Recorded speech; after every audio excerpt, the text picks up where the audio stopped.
Ngjilli sipas Lukës, kapitulli 9, vargjet 37 deri në 45. Le të lexojmë bashkë nga fjala e Zotit.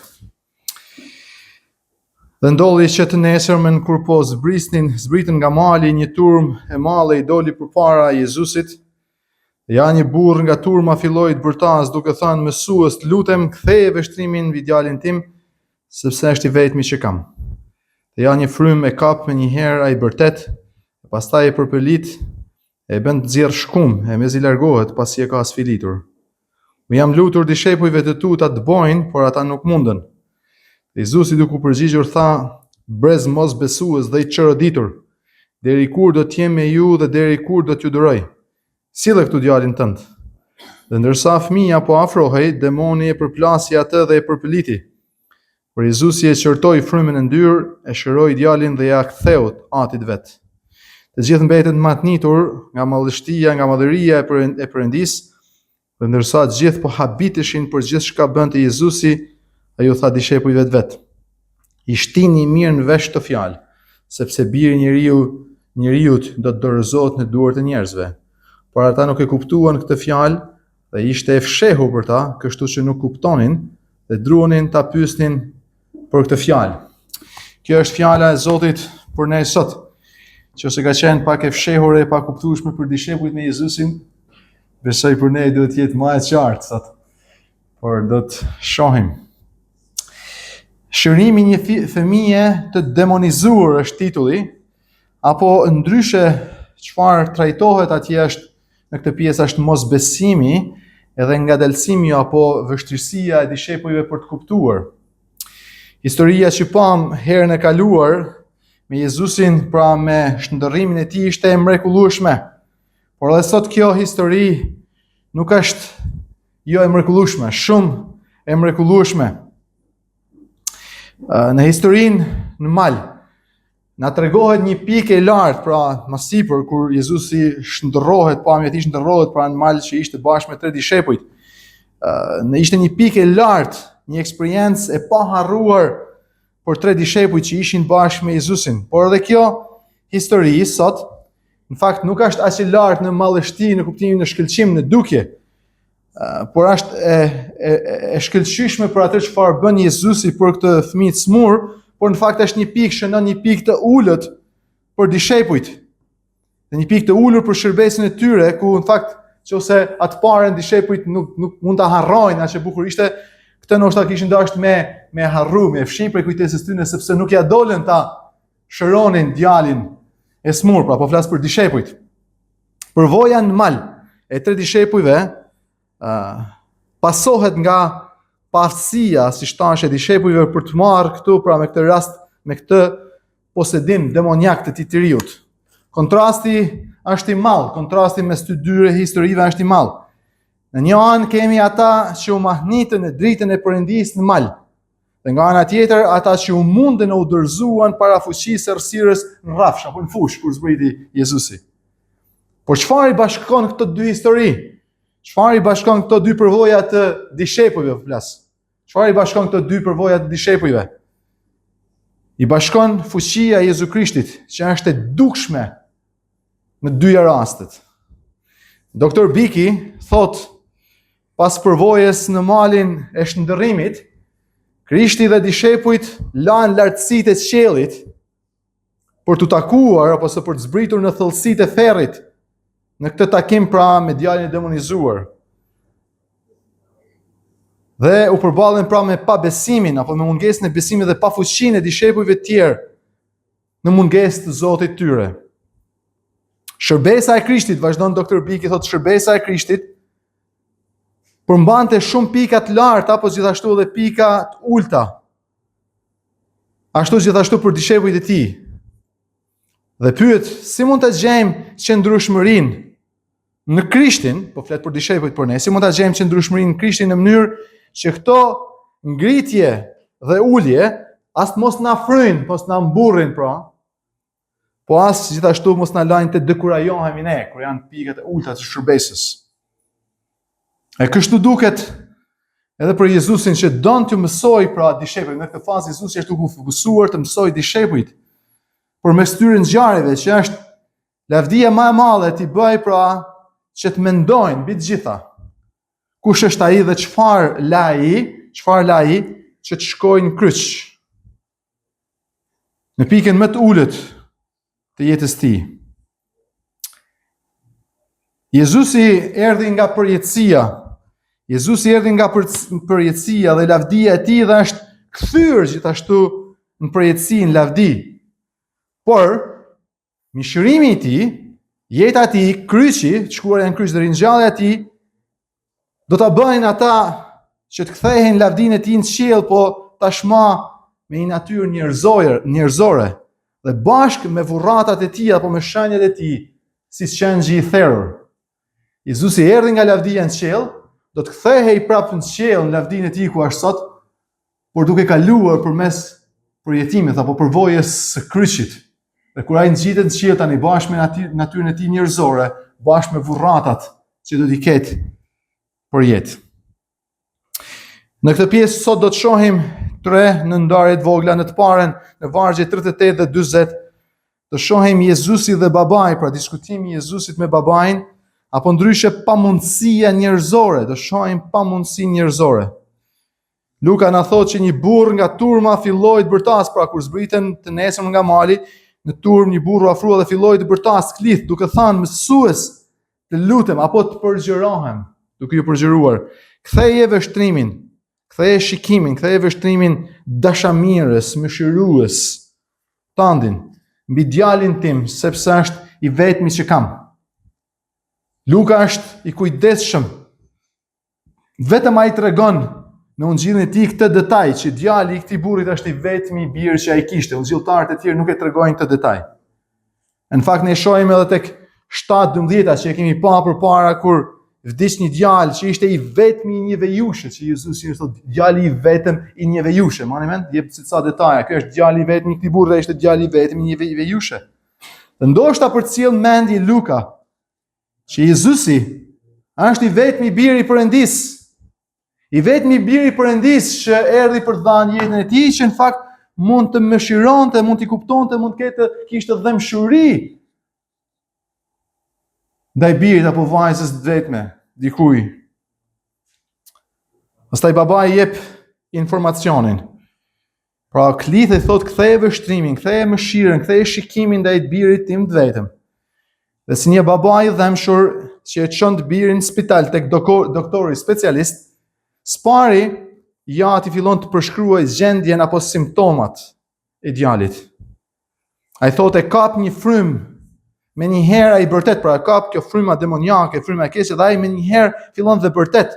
Pastaj fryma e përpëlit dhe e bën të nxjerr shkum nga goja, mezi largohet pasi e ka sfilitur. Ungjilltarët e tjerë, Marku dhe Mateu, japin detaje tjera. Marku dhe Mateu thonë shpesh kjo, pra për këtë të njëjtën histori, thotë shpesh fryma e ndyr apo djalli e hell në zjarr apo në ujë. Të djalin e bën që të shkojë të hidhet në zjarr apo në ujë, e kap dhe e përplas, e ngurtson. Ngurtsohet, pra ngrihet, bëhet i ngurt, i palëvizshëm. Edhe thotë e kap një frymë me mece, nga që e bllokohet, as me fol nuk mundet me fol me reagu, e bllokohet, trupi i tij ngrihet, tendoset. Tani në kohën moderne, kjo smundje trajtohet nga doktorët, quhet epilepsi. Por ungjilltarët këtu thonë që është një frymë e keqe, një demon, një frymë e ndyr. Tani më leni ta shpjegoj këtë, se disa mund thonë, disa që besojnë thonë, shikoj, ja vën ungjilltari ka thonë këtë, thotë është me demon, se fakt thjesht ka qenë epilepsi, por nuk e ka ditë. Disa thonë thjesht është demon, por nuk është epilepsi, po e thonë doktorët është epilepsi. Por në fakt janë bashkë. Kjo nuk do thotë që të gjitha epilepsit duhen t'i atribohen një demoni. Kur dikush është një epileptik, nuk do thotë që patjetër ka një demon. As kur dikush ka një demon, jo patjetër është epileptik. Mund të ketë edhe raste ndara. Por në këtë rast janë të dyja bashkë. Në këtë rast janë të dyja bashkë. Por djalli është i zgjuar, djalli është i lig. Dhe ai mund të sulmojë dhe të përdor dobësitë dhe mangësitë fizike. Dobësitë dhe mangësitë fizike për qëllimet e tij. Dhe është interesante që shikojmë tek Luka dhe tek Ungjit, gjithashtu një veçanti, thjesht për ta ditur për kuriozitet që shpesh smundje djalli raste si këto sulmojnë të rinj. Mani men vajza Jair që vdiqi ishte vetëm 12 vjeçë, shërptori i centurionit ishte një djalë i ri. Djali i Zves ishte një djalë i ri. Vajza e Kananitës ishte një vajzë e re. Këtu është një djalë i ri, një djalosh i ri. Djalli duket që sulmon, edhe po e sulmon, dhe këtë jemi gjithë dëshmitar, edhe në brezin tonë që djalli po sulmon kryesisht dhe qëllimisht të rinjtë e brezit tonë. Por nga ana tjetër, me smundje, me vese, me drogra, me gjithë shka tjetër, por nga ana tjetër, Jezusi, biri i Perëndisë, vetmi bir, është interesuar edhe kujdeset njëkohësisht dhe gjen kënaqësi të ndihmojë të shpëtojë të çlirojë të rinjt. Së dyti babai tregon që tashmë ka kërkuar ndihmë, pra kur shkon te doktori, zakonisht dikush thotë çfarë simptoma ka, kur shkon te specialist, ai thotë kam shkuar te doktorë të tjerë, tregon kam shkuar te doktori ilaçjes, te ky, po s'kam gjetur shpëtim, kam marrë atë se ti je ma. Dhe këtu babai mos i ka treguar simptomat, thotë shkoa te dishepujt tu. Kam shkuar te doktori ilaçjes. Shkoa te dishepujt e tu, po nuk munden të bëjnë. Nuk munden ta shërojnë. Dishepujt dhe pjesa e tjetër e 9 apostujve duket që dështuan në këtë rast. Ne e dim, ne e shohim, e kemi parë tek Luka 9 vargjet 1 deri në 6 në dërgimin për të predikuar, në dërgimin e parë misionar afashkurtër që Jezusi i dërgon dishepujt e tij, i jep autoritet, ata kthehen dhe thonë që kemi dëbuar demon, kena shëruar smundje dhe kemi dëbuar demon. Tani fuqia duket se i ka lënë ata. Pse? Marku thotë që për këtë, thotë disa dhe thotë që kërkohet lutje.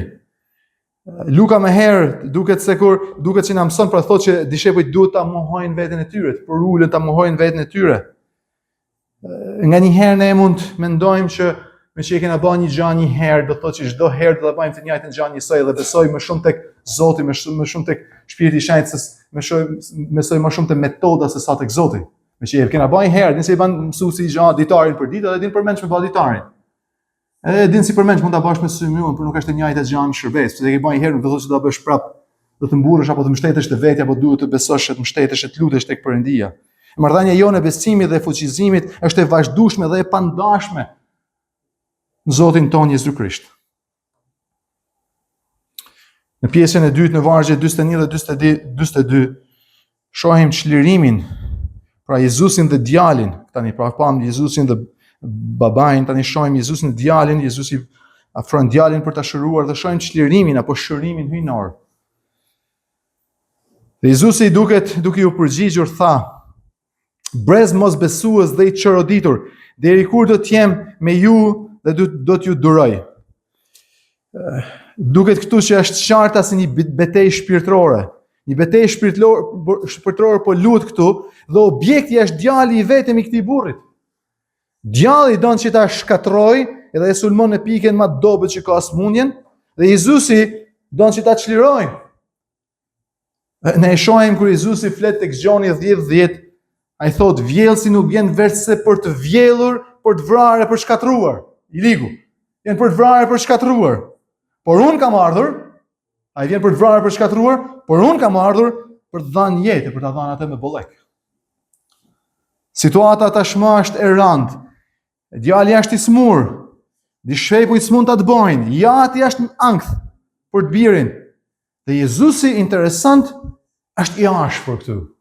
Është i ashpër dhe jep një shortim, dhe kjo është e vështirë për ta kuptuar, edhe në fakt po i shorton të atin për mosbesimin, dishepujt dhe turmën. Ai është i zhgënjur, dikush më thotë po me kë e ka specifikisht Jezusi. Ai është i zhgënjur sepse njerëzit nga jati, te Marku thotë duhet besosh, asgjë s'është e mundur për atë që beson, dhe jati thotë ndihmoje mosbesimin tim ose besimin tim pakët. Nga jati, nga dishepujt që kanë kuptimin e tyre jo të mirë, nga turmat. Njerëzit, gjoje këtë, njerëzit po shikojnë mrekullit e tij. Afron tek Jezusi, shohin mrekullit e tij, por ata i shohin ato si çuditëra. I shohin ato si çuditëra, por jo si shenja. Tek Gjoni kur Jezusi bën mrekulli thotë kjo është një shenjë, sepse mrekullit janë si shenja për treguar për atë qëllim që Jezusi ka. Pra ato do ishin si shenja për të kuptuar kush është Jezusi dhe për çfarë ai ka ardhur të bëjë. Ata I shohin më shumë si çuditëra. Dhe jo si Jezusin si fokusi I tyre, si prezenca e Perëndisë. Ai përdor një fjalë shumë interesante këtu dhe transe, kjo ka qenë shumë vështirë për të kuptuar dhe për interpretuar. Ai përdor një fjalë, thotë brez mos besues dhe I çoroditur. I çoroditur. Në shqetësimin e tij Jezusi I përdor frazën mos besues dhe çoroditur. Këtë fjalë në përkthimin e dhjatës vjetër në greqisht Septuaginta është përkthyer kjo fjala është përdorur tek ligji për të rirë, tek ligji për të rirë 32. Tek ligji për të rirë 32 në vargjet atje 5 do t'i lexoj ca vargje për ju mos shkruani tjetër, por ata janë të korruptuar, I drejtohet popullit për ata janë të korruptuar, nuk janë bitë të tij për shkak të fajit tyre janë brez I shtrembër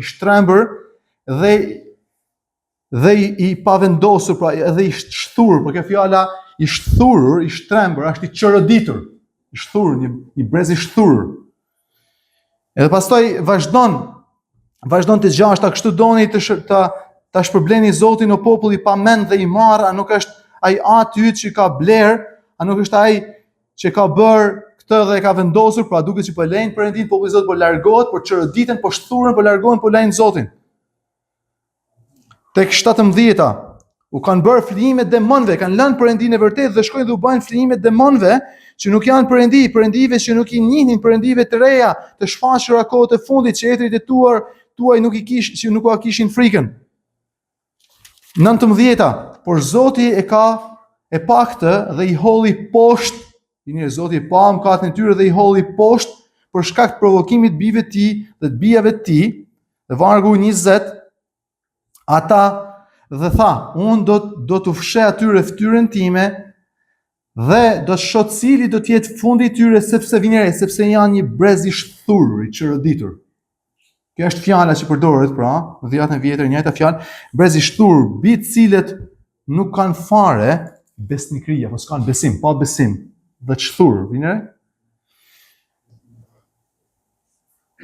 Tani tiparet e kësaj smundje, tiparet e smundjes djalit, simptomat që paraqet djali, ngurtësimi, përpëlitja, smurja, poshtja, forcimi, ngurtësimi, janë një farë sojt, një paraqitje, një pasqyrë e asaj që populli I Perëndisë është, si rezultat I mos besimit, I mos bindjes, I mos dashurisë, I shturjes, mos mirënjohja, gjoni këtë mos mirënjohja, mos besimi, të mos jesh mirënjohës për kush është Perëndia për ty, mos besimi, mos I besosh Perëndisë për çfarë ai ka bërë për ty, ngurtësimi dhe shkuarja pas illujve që tërheqin ishte tipar I popullit Izraelit. Mos besimi, ngurtësimi, ndihej dhe shikohej gjithandej dhe Jezusi më shumë se çdo gjë tjetër në këtë nuk e shqetëson mallësia e smundjes, vështirësia e smundjes. Ai mërzitet dhe shqetëson çfarë? Mosbesimin, e shqetëson mosbesimi I tyre.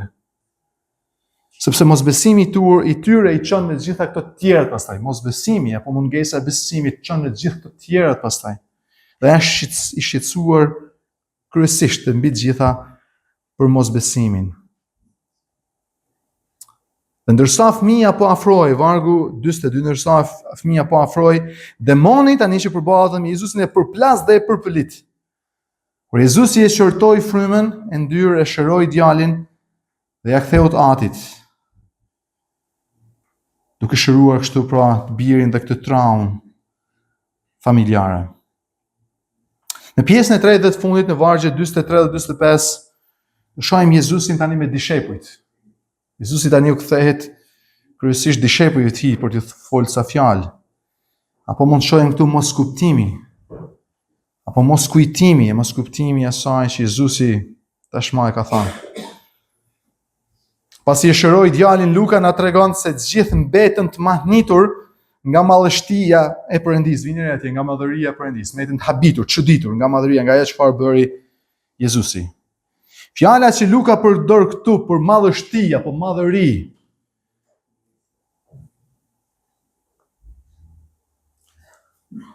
për këtë mrekulli, pra njerëzit shohin vazhdimisht, shikoj, Jezusi ka bërë mrekulli vazhdimisht dhe njerëzit janë mahnitur vazhdimisht.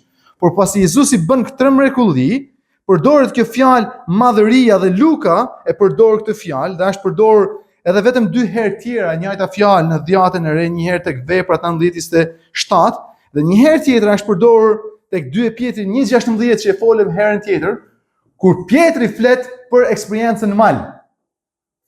Për eksperiencën në malin e shndërrimit. Dhe 2 Pjetri 1:16 thot, pra kur Pjetri flet për këtë eksperiencë të shndërrimit të Jezusit mal, thot, por ne u bëm dëshmitar, thot Pjetri, dhe është kjo fjalë për ne u bëm dëshmitar okulare, pa me sy madhështinë e tij. Madhështinë e tij.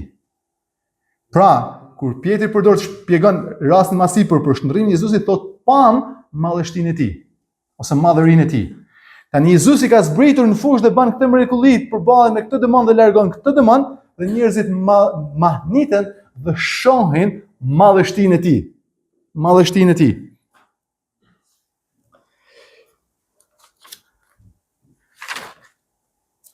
Përshkrimi i Lukës për ndikimin që pati kjo mrekulli mbi turmat, që pan pra, kur ai zbriti nga mali i shndërrimit ku madhështia e Perëndis u shfaq siç duket në mbretërinë e përjetshme e Perëndis, ishte shfaqur, por tani ai e solli me vete këtë lavdi dhe u përball me mjerimin dhe me ankthin shpirtëror të botës dhe u dha njerëzve një shkëndi të madhështisë Perëndis. Vini re, atë madhështi që Pjetri dhe 8 dishepujt e pan, tani të gjithë njerëzit në farë mënyrë pan një shkëndi të saj kur bani për Jezusi këtë mrekulli, ata pan madhështinë e Jezusit tani në përballje me pjesët e errta të tokës. Por ndërsa të gjithë po habiteshin, të gjithë po janë duke u habitur, duke u mahnitur me madhështinë e Jezusit në përballjen me këtë smundje dhe me këtë dëmon, Jezusi ju thot dishepujve të vet, vini re tani, vargje të vështira shumë. Thot, i shtini mirë në vesh këto fjalë, sepse biri i njeriu do të dorëzohet në duart e njerëzve, duke ju kujtuar atyre, vargu 22 që ose kaloi një faqe më përpara, duke ju thënë, pra duke kujtuar atyre çau kishte thënë më përpara. Do dorëzohet njerëzve, pra duke thënë, biri i njeriu i duhet vuaj shumë gjëra, tjillet poshtë prej pleqve, krypritërinëve dhe skripëve dhe të vritet dhe tretën ditë ringjallë. Është duke ju referuar kësaj gjëje që Jezusi ka thënë më përpara. Do të dorëzohet në duart e njerëzve, do të vritet në Jeruzalem dhe do të ringjallet. Nga madhështia e tij në shndërrimin tek turmat poshtë dhe madhështia pra e kësaj mrekullie.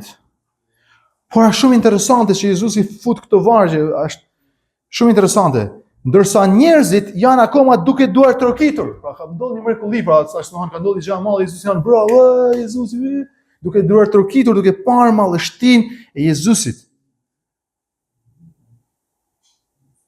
Ai nuk ka hall që thotë, sa mirë ti korri këto duar trokitje se ja po tregoj madhështinë e tij. Por ai shikon nevojën të sfidoj dishepujt që të kujtojnë për atë që do të vinë. Për tradhtinë e tij do dorëzohet në duart e njerëzve, për kryqëzimin e tij, për ringjalljen e tij në Jeruzalem. Dashur, gjoni këtë. Madhështia e tij në mal. Në shndërrimin e tij, duke u pa lavdia e tij hyjnore. Apo madhështia e tij në fushë kur ai përballet me të ligu me demonet dhe duket madhështia dhe fuqia e tij. Ato nuk janë asnjë gjë. Ato janë thjesht shenja të mrekullisë madhe për të cilën Jezusi ka ardhur në këtë botë. Jeta e tij pa mëkat, vdekja e tij në kryq, ringjallja e tij shpasohet me frymëzimin, me ngritjen e tij në qiell dhe uljen e tij në fron. Është qendra, apo thelbi, apo fitoria e tij. Përpara se ai të kaloj në lavdinë e tij të përjetshme nga ka ardhur. Ai duhet të dorëzohet njerëzve. Sikur të ishte, ngjoni këtë, sikur të ishte plotësisht i paaft, sikur të ishte i paaft, jo se ishte i paaft për shpëtuar, por sikur të ishte plotësisht i paaft për shpëtuar veten,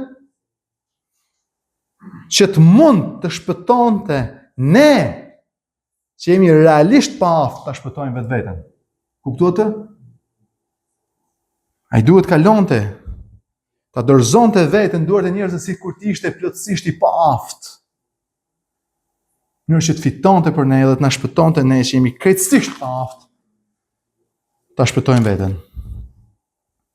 Ata se kuptuan, as nuk ishin të aftë për ta kuptuar, edhe ishte e fshehur dhe as nuk e pyetën, sepse kishin frikë për këto fjalë, sepse pritja e tyre për Mesian, e kam thënë dhe herën tjetër, ishte një pritje tjetër që ai do të vinte në lavdi, si një mbret me fuqi, me ushtri për të çliruar nga pushtuesi romak, por jo një Mesia që do të shkonte në kryq. Dhe kryqi për ta ishte dënimi i turpshëm, ishte një dështim. Nuk dojnë me e kuptu, as kanë qëllim me e kuptu, as pyesin, as kanë frikë me pyet, shpresojmë t'ja ketë fut kot. Por vetëm më vonë dishepujt arritën ta kuptonin. Po jo vetëm ta kuptonin, por ta admironin, e ta predikonin mençurinë hyjnore dhe strategjinë e kryqit. Kryqi, thot Pali, e kam dëshirë pak të shkoj tek Korintasit për treguar se në kuptimin njerëzor për hebrejt atëherë, po edhe për grekët, kjo është asnjë gjë veç se një budallëk. Por Perëndin e përjetshëm, për Perëndin e lavdishëm, për Jezu Krishtin që ka ardhur nga lavdia, do të shkojnë në lavdi. Kryqi është kulmi i fuqisë, i fitores dhe i mençurisë së tij. Pali te 1 Korintasit 1:21 e poshtë thot, sepse duke qenë se nëpërmjet urtësisë Perëndis, bota nuk e njohë Perëndin me urtësinë e vet. Perëndisi pëlqeu të shpëtojë ata që besojnë, gjë këtë, të besojnë ata që shpëtojnë, besojnë nëpërmjet marrëzisë predikimit. Gjani varrin këto dy sa interesant. Sepse judejt kërkojnë një shenjë, kërkojnë mrekulli, dhe grekët kërkojnë urtësi, mençuri. Fuqi hebrejt, mrekulli, urtësi grekët. Por ne predikojmë Krishtin. Krishtin kryqëzuar, skandal për judejt. Skandal për judejt. Kryqi është skandal për ata, dështim. Skandal për judejt, e marrëzi budallëk për grekët. Gjoje këtë, për ne. Kurse për ata që janë të thirrur, për ne që jemi thirrur, për ata që janë të thirrur për të shpëtuar, për ata që janë të thirrur, qofshin judej apo grek, pagan si ne, predikojmë Krishtin e kryqëzuar, fuqia e Perëndis dhe urtësia e Perëndis. Krishti i kryqëzuar, fuqia e Perëndis dhe urtësia e Perëndis. Prandaj Pietri dhe 3 dishepujt u mahnitën me shkëlqimin e Jezusit mal. Turmat u mrekulluan me fuqinë e tij në tokë. Jezusi thotë, jo. Mos rrinin mal me bë çadra apo pa shkëlqimin tim, as mos u mrekulloni me dëbimin e demonit. Mrekullia më e madhe nuk janë këto. Mrekullia, qëllimi për cilin kam ardhur është të shkojmë në Jeruzalem. Po atje do të kryqëzohem. Atje do të vdes.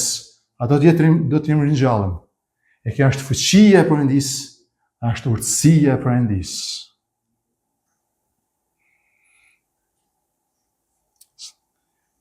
Dhe sot i dashur nëse je këtu. Gjas ndoshta gjysa, shumica, çfarë kam thënë unë t'janë duk budallëk e marrëri. Lolli e kot, s'di çfarë tjetër. Por fjala e Zotit është e pagabueshme. Perëndia në planin e tij të mirë e të patjetërsueshëm të ngjillit në urtësinë e tij vendosi që vetëm përmes Krishtit dhe vetëm përmes Krishtit kryqëzuar në kryq, çdo kush që beson të ketë shpëtim. Ndaj sot nëse nuk e ke shpëtimin e Krishtit, shko te Krishti i kryqëzuar, sepse biri i vetëm i Atit qellor,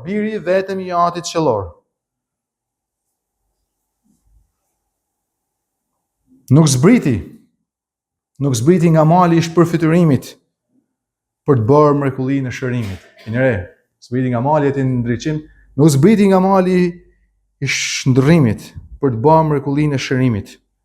Por zbriti nga qielli.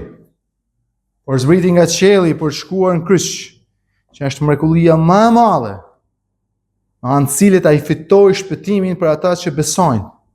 Që ky brez i mrapsht, ky brez i çoroditur, gjen falje, gjen shpëtimin prej tij e në të, vetëm prej tij e në të. Ai vëlla e motër, shko te Krishti. Shko te kryqi i Krishtit, sepse ai është fuqia e Perëndis, sepse ai është urtësia e Perëndis, sepse Krishti zbriti prej qiellit. Pikërisht për këtë, që të vdes, varroset, të ringjallet e të ngjitet në qiell për ne. Për nga do të vinë për të na marrë një ditë, gjithë ne që besojmë në fuqinë e kryqit të tij. Amen. Le të lutemi. Falenderojmë Atë për fjalën tënde që është e mirë. O, është e dashur, është e pëlqyeshme, është e pagabueshme. E të lutemi sot që me të njëjtën fuqi e vajosje që e ke vajosur e fuqizuar fjalën tënde, do ta prekësh zemrën tonë. Ta zbusësh atë. Ta ndihmosh zemrën tonë që të shoh drejt Krishtit, shpëtimtarit, që vdiq në kryq për ne.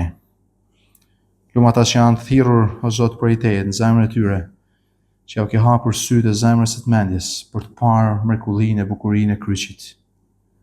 Për disa është dobësi, për disa është marrë. Po për ne që besojmë ty është fuqia e Perëndis, e urtësia e Perëndis. E ty qoftë nderi lavdi në jetë jetëve. Amen.